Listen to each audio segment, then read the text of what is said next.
Assalamualaikum warahmatullahi wabarakatuh.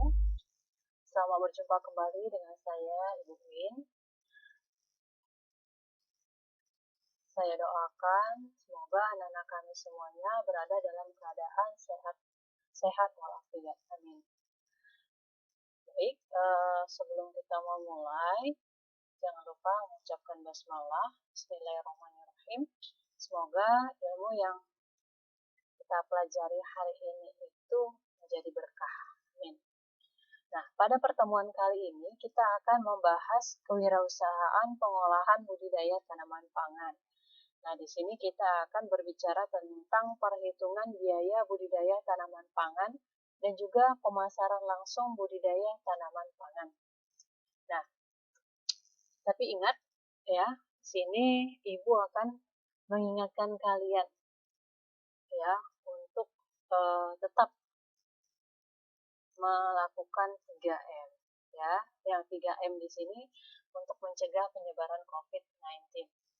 Yang pertama yaitu memakai masker ya. Jadi ketika keluar rumah bepergian jangan lupa menggunakan masker. Kemudian yang kedua adalah mencuci tangan menggunakan sabun ataupun hand sanitizer.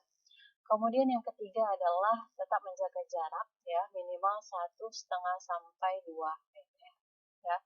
Nah, baik. Yang pertama sekali kita bahas di sini adalah perhitungan biaya budidaya tanaman pangan. Jadi, suatu perencanaan dalam usaha selalu dibutuhkan perencanaan bisnis yang baik agar usaha yang dijalankan bisa berhasil dengan baik.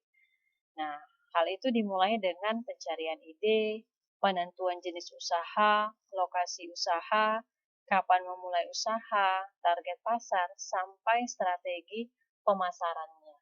Ya, satu hal yang juga tak kalah penting adalah masalah pengelolaan keuangan, termasuklah di dalamnya perhitungan biaya. Ya, jadi perhitungan biaya di sini harus dilakukan secara cermat dan tepat.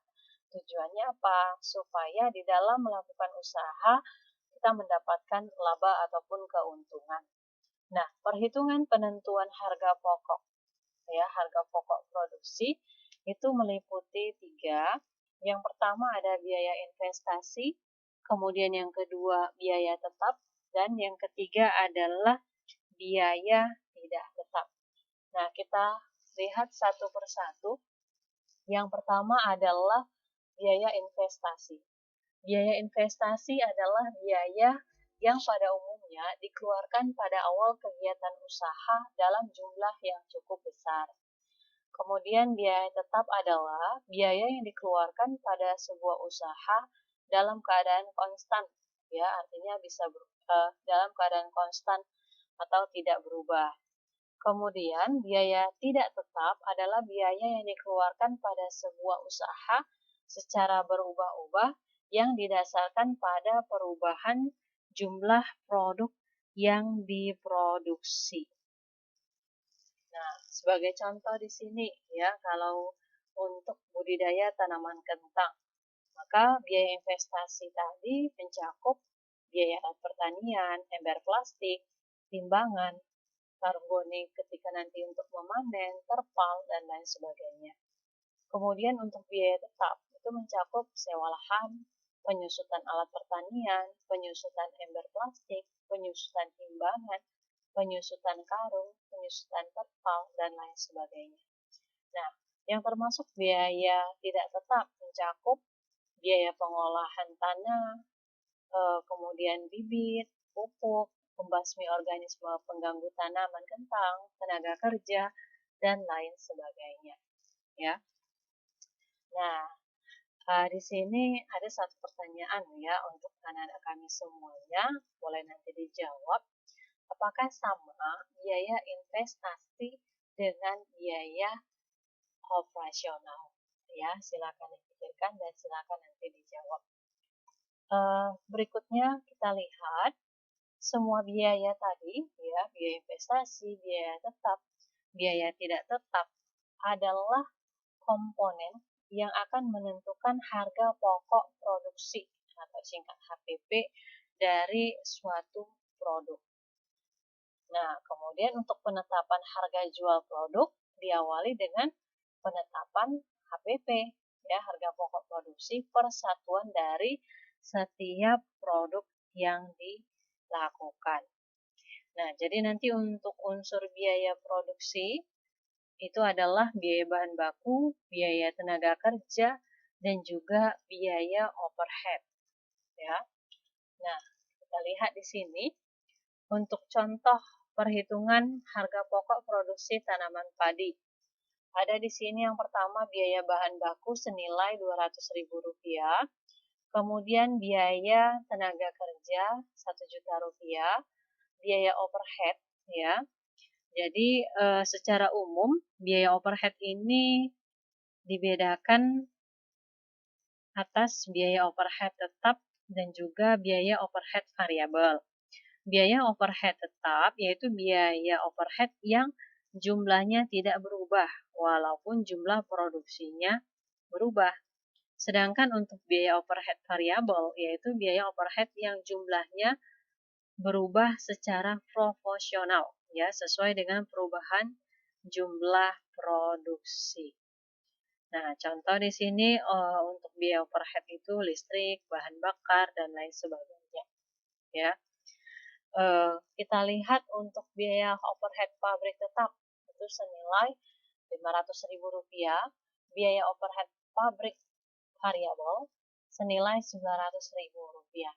Nah, untuk harga pokok produksi atau HPP tadi, ya, disebut, itu adalah penjumlahan dari biaya bahan baku ditambah biaya tenaga kerja ditambah biaya overhead pabrik tetap dan biaya overhead pabrik variabel.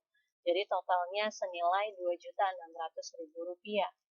Nah, setelah panen, padi yang dihasilkan itu sebesar 1,5 ton atau senilai dengan 15 kuintal.